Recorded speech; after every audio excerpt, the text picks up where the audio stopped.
TFL EV is brought to you by Flow Charger, maker of reliable, high-quality charging stations for your electric vehicle.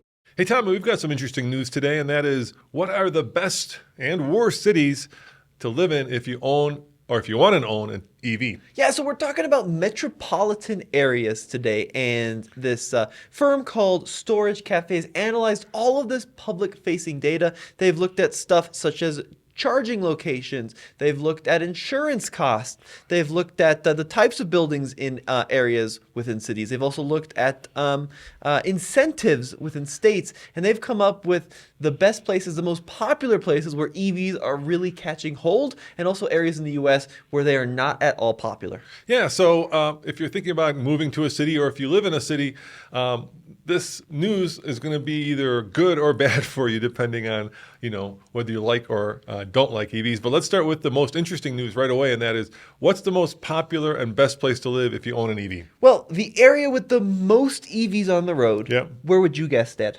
I'm going to say California. You are exactly right. Los Angeles, Long Beach, and Anaheim, California, with 290,000 registered electric vehicles, right? But was that surprising to you? No, not at all. No, not at all. California, of course, has been very aggressive towards the push toward electrification.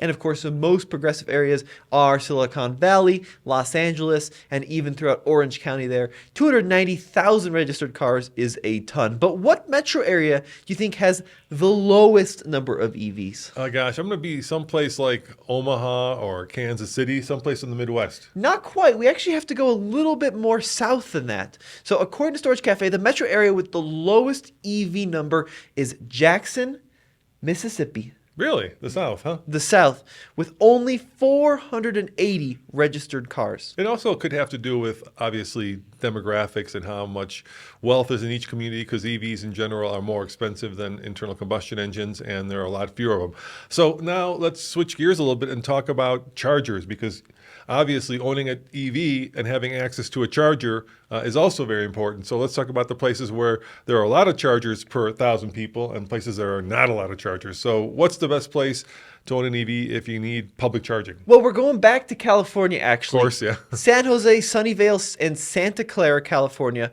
has the most EV public charging stations reported per 1,000 people. And that number, 2.2 EV chargers per 1,000 people, which is a shocking number. Yeah, that's actually more than I thought. Yeah. So let's go the other direction. How about the place that has the least chargers per 1,000 people? Well, we're heading to Texas, Of course. a place with a lot of land Well, it's an oil country, Tommy. and not a lot of EV chargers. I would have thought like Alaska, because when we were up there, there were, 7 fast chargers, but maybe there are more level 2 chargers than just fast chargers. Exactly, yeah. And we're just talking chargers in general, but Yeah. McAllen, Edinburgh, and Mission, Texas come in at 0.04 chargers per 1,000 people. So not a great place to own an electric vehicle. It must be like one guy or gal who's just plugging it into the charger at the local library thinking they just scored. Yep, that's right. That's right. Now let's talk a little bit about incentives, right? Okay, yeah. Incentives that help promote EVs, help get people into electric vehicles. Which state do you think has the most incentives? Now, here we're talking about state incentives, right? Not federal That's right, Dad. incentives, because Yeah. obviously the federal incentive, as you guys know, or maybe don't know, is $7,500 as long as you meet the financial requirements and as long as the car is mainly manufactured along with the battery here in America. So we're not talking about that. We're talking about local incentives. So I'm going to go with California again. You are exactly right. According to this study, California, which has more than double the initiatives publicized in the runner-up states, New York and Colorado. So they are leading by a huge margin. At the other end of the spectrum, according to Storage Cafe, Arkansas and West Virginia are lagging in the incentives department. If any. Yeah, if any at all. There may be no incentive in those states. Here in Colorado right now, we get $2,500, which is great. I love the fact that it makes electric cars more affordable. And there's a political conversation to be had there, whether the government should be putting their finger on the scale. But they do it in so many different ways when it comes to either oil, there's incentives, farming, there are incentives. So at this point, I've kind of thrown up my hands and I'm like, okay, if there's incentives for that, other things, there should be incentives for electric cars. That's my belief. All right, let's keep going. Well, what about insurance? What state do you think is the most affordable state to insure a new EV in? Oh, it's not California. It's not surprisingly. No, it's North Carolina coming in at an average of $105 per month. Now, what do you think the most expensive state is? Could be California. It's also not California, All right. surprisingly. Florida. Really? The premium paid in Florida, $313 per month. So, interestingly enough, if you look at insurance, both the most expensive and the cheapest is going to be on the eastern side of the US. But let's look at the top 20 metro areas for electric cars. And the big thing we see here is that the western half of the US is definitely seeing much higher rates of adoption compared to the eastern half. And this breaks it down by city as well, but we see cities like Denver, Salt Lake City, Riverside, California, San Francisco, Sacramento, Bakersfield, Oxnard, LA, but Portland as well, Seattle, right? These are areas where we're seeing huge amounts of EV adoption. On the eastern half of the US, we're looking at Chicago, Boston, Baltimore, and Miami, but not much else beyond that. Interesting. Just sipping back to insurance for a second. Yeah. I always think that there are some really great advantages to owning an EV.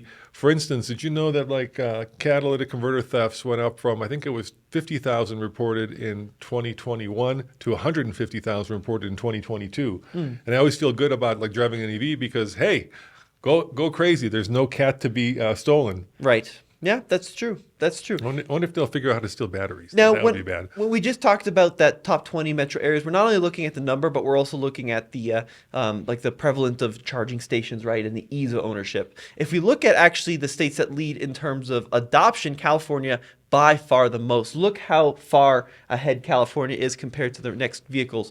But Florida has a large number of EVs. Texas, surprisingly, right? I suspect it's the very urban areas in Texas. New York, Washington, New Jersey, Arizona, Illinois, Colorado, Massachusetts. So the East Coast does make some presence on the states that lead the race towards EV ownership. I think, but if you look at the ownership as a whole, the West Coast is definitely leading. I think there are two winds that are blowing in two different directions there. The first one is, of course, warm places probably have a better adoption rate than cold places because they don't suffer from, Oh, good point, Dad. the fact that in the cold weather, the battery doesn't provide as much range.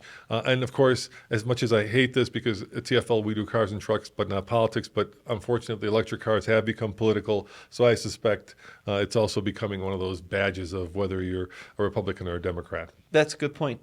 Unfortunately, I think you're right. It's interesting that has become such a political statement on what powers your vehicle. It'd be like having a political statement on what fuels your stove, But Yeah, I know. it has, I know unfortunately. everything's become politicized, and it's been to the detriment of this country. But this is a cool actually study because they not only look at the adoption, but like I said, they look at EV stations in apartment buildings. For example, Seattle, Washington is leading in terms of that. They look at the highway system, right? HOV lanes, EV lanes. So this is a really interesting study. We'll have more information over at tflcar.com if you want to dive into this a little bit further. They also look at clean fuels used in public transport. So when they're coming up with this data, there's a lot of areas that they're analyzing. Yeah, and obviously, as we go deeper into more electric car adoption in this country, which is going to happen because the manufacturers, and I know, whenever you do an electric car video, there's always a certain percentage of comments where they're like, electric cars are not the future, electric cars suck. We read all those comments, we understand the feeling, but we're also sitting in a place where we're seeing what's coming down the pike. And if I look at the last, let's say, 20 new car introductions we went on, outside of the Demon 170, the vast majority have been electric. So unless there's non-electric cars coming from manufacturers that we don't know, it is definitely a thing. And, the reality of the situation is that there'll be more and more electric cars that you'll be able to choose from, or not if you choose not to, but they are coming. And things like, the ability to charge in an apartment are going to become much more important because right now the early adapters who are getting them, right, they have access probably to charging at their home or work. But as it proliferates and as used electric vehicles become more Attainable. then all of a sudden apartment dwellers and people living in country where there aren't as many chargers or the availability of fast chargers are going to become more and more important. It's interesting that you say that, right? Because I was just talking to a journalist who was talking about how she thought that EVs weren't the future, right? And that these companies are going to go back to making internal combustion engine only. But that ship has sailed. Yeah. All the OEMs have spent so many combined hundreds of billions of dollars toward electrification that there's no going back to pure gas at this point. We're going to see, of course, plug-in hybrids, standard hybrids, maybe some serial hybrids, that kind of thing. But in terms of, the days of just making straight up gasoline vehicles, I fear those numbers are super limited, and we're moving toward this trend of stepping toward full electrification and then jumping into full EVs. Yeah, and you can see that by the news this week where Ford announced that they spent $3 billion with a B on switching over to electrified vehicles. Yep, and that's just the start, folks. We got a lot more coming in that realm. So let us know what you think in the comment section below. Yeah, and as always, check out alltfl.com if you want to stay up to date on everything, not just electric, but of course, We still covering the gas we stuff. still do a of lot of. course. Yep. Nathan just was at the Demon 170, so we still love the gas as well. See you guys next time. Ciao.